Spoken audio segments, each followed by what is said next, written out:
Hommage à une version diaclone de Hoist d'avant 1984 et nouvelle figurine Legacy 2022, une des premières à sortir en France. Bienvenue dans cette nouvelle revue vidéo de Transformers Legacy Lift Ticket, édition Génération Select. Bienvenue sur TF Toybox, chaîne qui passe en revue les figurines Transformers et qui vous informe des nouveautés sur Facebook, Instagram et Twitter. N'hésitez pas à suivre les réseaux sociaux et n'hésitez pas à soutenir la chaîne en laissant un pouce positif si cette vidéo vous plaît ou en supportant la chaîne en consultant le Utip. Mode robot, mode véhicule transformation seront dans la revue. Tout de suite le packaging.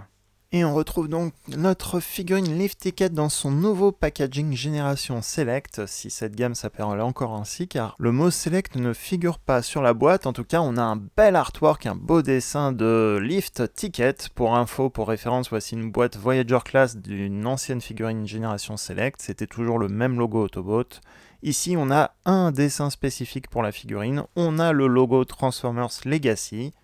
Lift Ticket est représenté de face, on a notre logo Legacy également sur le dessus, on a sur le dessous Lift Ticket, il n'y a plus de référence comme les figurines classiques, le dessin est à cheval sur le côté et l'avant avec un beau logo Autobot, on a sur le côté les informations légales, au dos pas grand chose, sous le nom Lift Ticket. Ici, petit fun fact intéressant, il y a un bout de scotch, c'est pour éviter que ça rafle, que ça morde sur, entre guillemets, la peinture de la figurine. Donc c'est très bien, la figurine est en état impeccable. On a la figurine, on a notre arme et on a les instructions au fond. Des instructions en couleur bleu-violette comme les instructions des figurines Legacy normales qui sont vendues dans le commerce. Donc il y a seulement le packaging qui change pour ces figurines Legacy++, sans forcément les appeler Génération Select. Figurines attachées sur du carton pour faire des économies sur le plastique, et voici le dos. Pour fixer l'arme, on peut soit la mettre, on va la voir ici, elle est jaune-orange mais peinte avec de l'argenté, et soit on va lui faire tenir son arme au niveau de la poignée du fusil comme ceci. Donc ici, il tient avec sa main le pistolet, et si l'on l'enfonce à fond, on a donc le fusil qui est une extension du bras de Lift Ticket, exactement comme Hoist. Lift Ticket justement est inspiré d'un jouet Diaclone dans les années 80. La marque Diaclone a existé avant la gamme Transformers. Et la version verte de Hoist n'existait pas dans la gamme Diaclone, c'est en l'important dans la gamme Transformers qu'Hasbro a changé les couleurs. Lift Ticket aura droit à son heure de gloire en 2015 dans une BD de convention BotCon. Dans cette histoire, Lift Ticket est un drone piloté par un humain comme les personnages Diaclone dans la gamme Diaclone. Et cette version utilisait la version Generations de Hoist et Trailbreaker de 2013. Et donc voici notre Autobot Lift Ticket. Donc Legacy prend des personnages de divers univers Transformers, Lift Ticket étant entre guillemets l'univers Diaclone qui arrive dans la gamme Legacy. Un repeint de Hoist en rouge avec les mêmes accessoires, le même look. Ce sera donc une question de goût, de couleur, de préférence.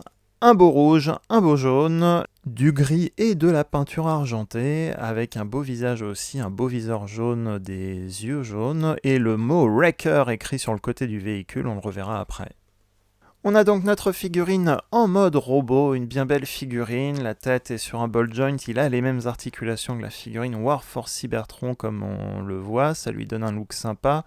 Des yeux jaunes comme je le disais, la bouche argentée, un beau logo Autobot sur le torse, l'avant du véhicule est bien bleu transparent avec les phares bleus qui ne sont pas peints, donc attention à pas scratcher la figurine. On a du bleu solide sur le côté de la voiture, des bras rouges, les ports de connexion utilisés pour les Weaponizer, Modulator et Fossilizer Warforce Cybertron. C'est un repeint d'une figurine Warforce Cybertron et on l'a vu avec Bulkhead et Blaster que les ports seront toujours présents également sur les nouvelles figurines. Ici je vous montre rapido avec Wingfinger la combinaison de Fossilizer. Alors comme on le voit, le port de connexion bien sûr il y en a deux au dos au lieu d'un seul, donc ça va pas être symétrique. À vous de démonter et d'assembler vos armures pour l'adapter. Donc voici Lift Ticket avec des armures de Wingfinger, le Fossilizer par exemple. Mais on revient donc sur la revue de Lift Ticket à proprement dit. On a toujours le petit accessoire qui est derrière la tête.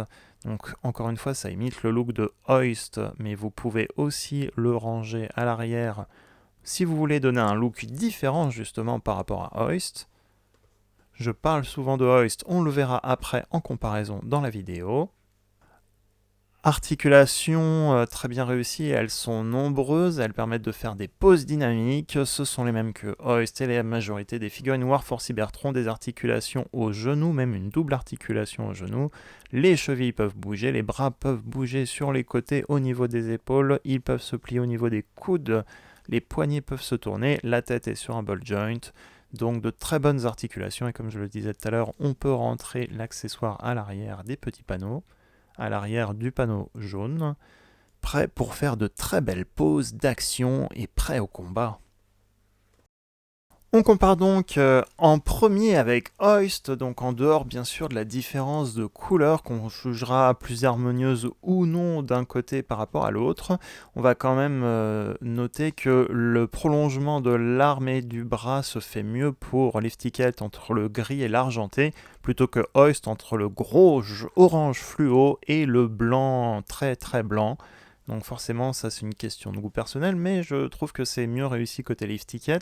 Et autre bon point positif de Lift Ticket par rapport à Hoist, c'est que Hoist était une des dernières figurines Earthrise à avoir aussi les traces d'usure sur le capot et sur le corps. D'ailleurs, il en a aussi sur les bras, ça se voit pas à la caméra, mais il y a des traces d'usure sur les bras, comme les figurines sièges sur Cybertron, alors que Lift Ticket n'a pas de traces d'usure, il est clean entre guillemets. Lift Ticket a le mot Raker sur le côté, Hoist ne l'a pas, c'est normal, le jouet Diaclone, comme on l'a vu tout à l'heure, avait le mot Raker, c'est aussi simple que cela.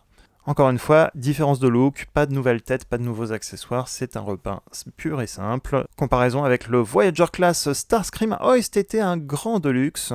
Ça se revoit avec le Legacy Blaster Voyager Class également, c'est pas exactement le même rouge d'un côté et de l'autre, mais bon, c'est quand même très similaire.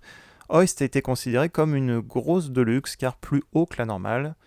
Et ça va se voir aussi tout de suite avec une autre deluxe rouge Terrorzord de la gamme Golden Disc Collection Kingdom qui est de taille normale pour une deluxe, à vrai dire, donc Hoist est bien plus grand. Également ici avec Jackpot, une voiture Autobot qui est basée sur Jazz Studio Series. Et enfin, Bulkhead de la gamme Legacy Voyager Class, première vague Voyager Class de l'année. Et je vous remets aussi un autre Deluxe qui fait bien petit à côté, le Minibot Pipes Deluxe Class de la gamme Kingdom, cinquième et dernière vague Kingdom. Voici le gang des derniers Autobots sortis récemment dans le monde. Avant la transformation, n'oubliez pas de laisser un pouce positif si cette vidéo vous plaît et surtout si vous êtes nouveau et que vous voulez voir d'autres vidéos, n'oubliez pas de vous abonner à la chaîne. Vous recevrez d'autres vidéos dans votre feed et en plus ça aide vraiment pour développer la chaîne. C'est parti pour la transformation, j'allais un peu plus vite vu que Hoist est quand même pas mal connu et Trailbreaker aussi, mais bon, pour ceux qui ont pour la première fois ce moule, c'est l'occasion quand même de remonter cette transformation. On va plier entièrement les jambes, le capot à l'arrière, on va le voir, va se déployer, on va pouvoir ranger le petit accessoire, les petites lampes qu'il y avait derrière la tête comme ceci. On soulève la partie arrière orange, on soulève le capot avant du camion, de la camionnette, oui on va dire du camion.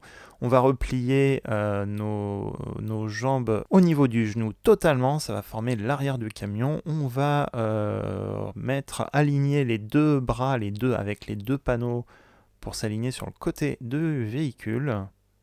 On va s'arranger pour faire passer les bras comme ceci et pouvoir plier, avoir les coudes vers l'avant du camion pour pouvoir ensuite replier les bras comme ceci. Il y a des petits ronds, des petits cercles qui vont permettre de connecter les panneaux sur le côté du véhicule. La tête, bien sûr, elle va pivoter vers l'arrière, ça va former le toit de la camionnette. On va replier, il y a des points de connexion entre les petits panneaux sur le côté et ici des petites fentes au niveau de la pièce orange. Le tout est d'emboîter les pièces correctement comme ceci. Et ensuite on replie les bras et les coudes sous le camion pour la camionnette, je vais y arriver. On connecte correctement à l'arrière, ça c'était un peu déboîté. On finit donc par cliqueter le tout dans tous les petits points de connexion et on a donc Lift Ticket dans notre mode véhicule, la camionnette de remorquage, la dépanneuse avec le mot Wrecker écrit sur le côté, le beau logo Autobot toujours visible à l'avant du véhicule. Un véhicule bien compacté, des belles vitres bleues peintes sur le côté et transparentes bleues sur l'avant. On a nos petits ailerons qui sont toujours présents ici. On a notre accessoire que l'on peut stocker sur le côté sur un point de connexion. Je ne l'ai pas montré en mode robot, mais avec un Blast Effect, bien sûr, comme n'importe quel Warforce Cybertron, on peut mettre ce Blast Effect et simuler un effet de tir. Mais après, c'est pas indispensable. Et autre chose que vous pouvez faire qui soit un peu plus discret que ce cylindre ou ce canon ici, vous pouvez le mettre à la verticale et en faire une petite cheminée. Voilà, c'est cadeau. La figurine a les jantes peintes, elle roule bien, bon pas sur mon plan de travail ici, mais les roule individuellement, roule plutôt bien. Attention à ce que les mains et les bras du robot touchent pas le sol en même temps que les 4 roues, ça ralentit le véhicule. Comparaison immédiate également avec Hoist pour vous donner donc les différences de look. Le bleu transparent est à peu près similaire, il est différent mais très similaire. On a donc le mot Wrecker écrit sur le côté de Lift Ticket et on a du jaune au lieu du orange. Après, ce seront les mêmes véhicules dépanneuses. Et justement, la fonctionnalité dépanneuse, on va mettre les petits ailerons sur le côté, déployer la plateforme et refermer les ailerons. Et voici donc Wrecker Lift Ticket, avec le mode dépanneuse. Ce mode ne fonctionne pas super bien. Il y a une petite roue au sol pour que ça roule, mais comme on le voit, on peut difficilement accrocher un véhicule puisqu'il n'y a pas d'accroche du tout et dès qu'on fait rouler notre figurine, le véhicule va tomber. Donc c'est très bien pour exposer. Il n'y a pas de point d'attache, j'ai pas constaté de point d'attache. Il y a les points de connexion des Battlemaster, on verra après, des petites plateformes, mais ça sert pas plus que ça. Et donc les véhicules restent pas attachés. Pour le display, c'est bien. Pour faire remorquer en roulant, c'est plus compliqué.